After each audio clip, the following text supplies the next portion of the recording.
Shalom sahabatku, salam sejahtera dan salam sehat selalu untuk kita semua. Judul renungan kita pada hari ini ialah tentang Kristen KTP, pengikut Kristus atau cuma penggemar? Landasan firman Tuhan untuk tema Kristen KTP, pengikut Kristus atau cuma penggemar? Diambil dari Injil Matius.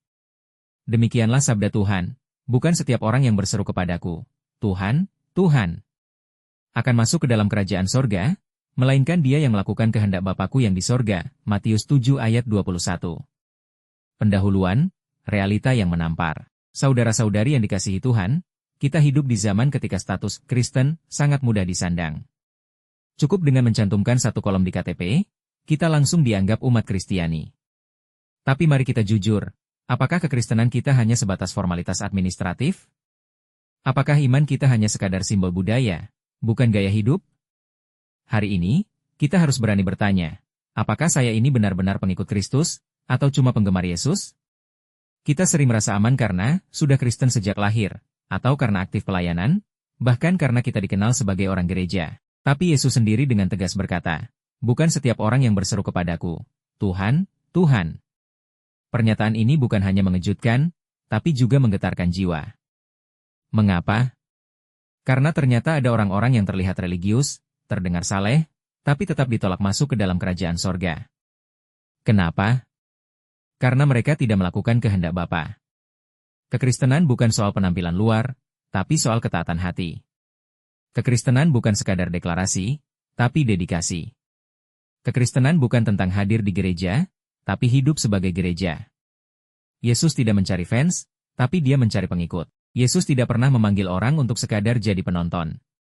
Dia tidak datang ke dunia untuk membentuk komunitas pengagum. Dia memanggil kita untuk menjadi murid. Murid yang ikut dia, yang belajar darinya, dan yang hidup seperti dia. Kalau kita perhatikan Injil, kita akan lihat bahwa banyak orang pada masa Yesus sangat tertarik mengikutinya. Mereka kagum dengan ajarannya, takjub dengan mukjizatnya, dan mengikutinya dari kota ke kota. Tapi ketika Yesus mulai berbicara tentang menyangkal diri dan memikul salib, banyak dari mereka mundur perlahan. Yesus tidak menjanjikan popularitas. Dia menawarkan salib. Dia tidak menjanjikan kenyamanan. Dia memanggil kita untuk mengosongkan diri. Dalam Yohanes 6 ayat 66, dikatakan bahwa banyak muridnya mengundurkan diri dan tidak lagi mengikutinya, setelah mendengar ajaran yang keras. Mengapa?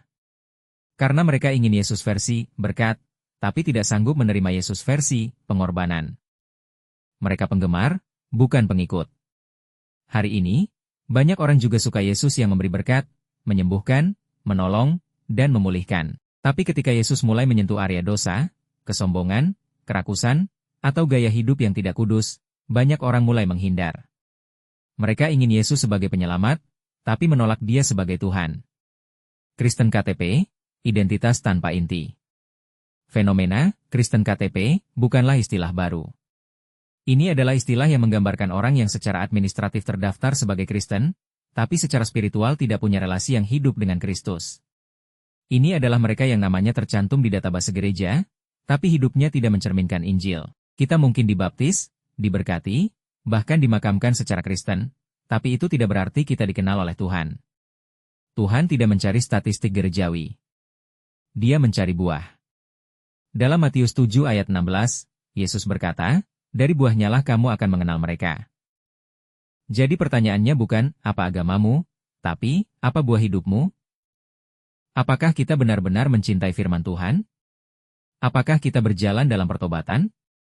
Apakah hidup kita mencerminkan karakter Kristus, kasih, kesabaran, kemurahan, penguasaan diri? Atau justru kita hidup sama seperti dunia, penuh iri hati, fitnah, egois, dan munafik? Kekristenan yang sejati bukan soal kehadiran kita di gereja hari Minggu, tapi soal kehadiran Kristus dalam hidup kita setiap hari. Jangan puas dengan iman yang minimalis. Jangan bangga hanya karena aktif di organisasi, kalau hati kita jauh dari hadirat Tuhan. Iman yang kosong, bahaya kemunafikan rohani. Saudaraku, salah satu bahaya terbesar dalam kekristenan modern adalah hidup dalam kemunafikan rohani. Kita tahu cara berkata, haleluya. Kita tahu kapan harus angkat tangan, kita tahu bahasa-bahasa rohani, tapi hati kita kosong dari kasih Tuhan. Kita tampil religius di depan orang, tapi di rumah kasar. Kita kutip ayat di media sosial, tapi diam-diam simpan dosa yang disembunyikan. Inilah yang Yesus hadapi ketika berurusan dengan orang Farisi. Mereka tampak sangat kudus dari luar, tapi Yesus berkata, mereka seperti kuburan yang dilabur putih, bersih di luar, busuk di dalam. Matius 23 ayat 27.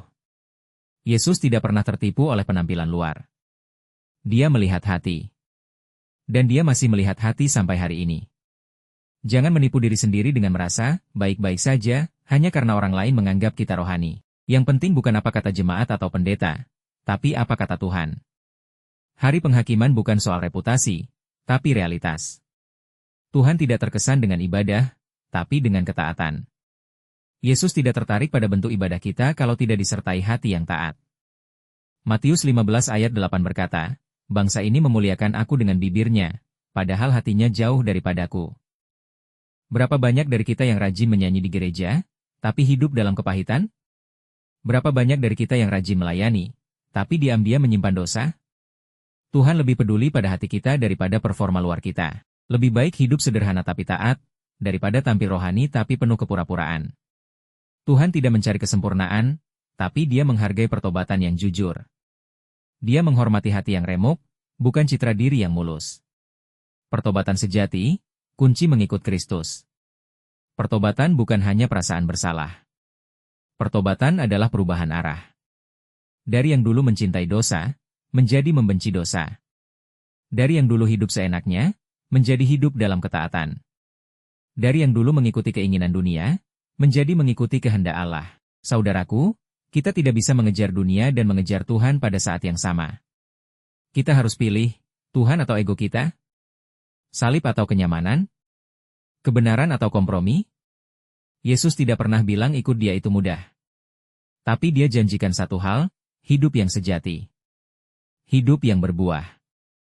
Hidup yang berdampak kekal. Kita mungkin kehilangan dunia, tapi kita mendapatkan kerajaan surga. Evaluasi diri. Apakah aku pengikut sejati? Mari kita berhenti sejenak dan merenung. Apakah saya benar-benar mengenal Tuhan, atau saya hanya tahu tentang Dia? Apakah saya datang ke gereja karena cinta, atau karena kebiasaan? Apakah hidup saya menjadi terang dan garam, atau justru batu sandungan? Jika jawaban kita jujur dan ternyata kita belum sungguh-sungguh ikut Kristus, hari ini adalah hari pertobatan. Hari ini adalah hari pembaruan komitmen. Kita nggak bisa ubah masa lalu, tapi kita bisa pilih untuk hidup benar mulai hari ini. Yesus tidak memanggil kita untuk menjadi sempurna langsung, tapi Dia memanggil kita untuk setia mengikuti Dia hari demi hari. Penutup, dari Kristen KTP menjadi murid Kristus sejati. Saudaraku, jangan puas jadi Kristen KTP. Jangan bangga hanya karena kita ada di gereja. Jadilah pengikut Kristus yang sejati. Jadilah orang yang dikenal surga, bukan hanya dikenal oleh tetangga. Tuhan tidak tertarik pada jumlah pengagum. Dia sedang membangun tentara murid. Dunia tidak butuh lebih banyak orang yang tahu tentang Yesus. Dunia butuh lebih banyak orang yang hidup seperti Yesus. Hari ini, Tuhan memanggilmu untuk keluar dari zona nyaman. Untuk meninggalkan iman yang suam-suam kuku. Untuk bangkit menjadi terang di tengah kegelapan. Bukan hanya di gereja, tapi di rumah, kampus, kantor, dan media sosial. Bukan hanya di mimbar, tapi juga di keseharian. Yesus sedang mengetuk pintu hati kita. Bukan untuk ditonton, tapi untuk diikuti. Bukan untuk dikagumi, tapi untuk ditaati. Maukah kita menjawab panggilan itu? Amin.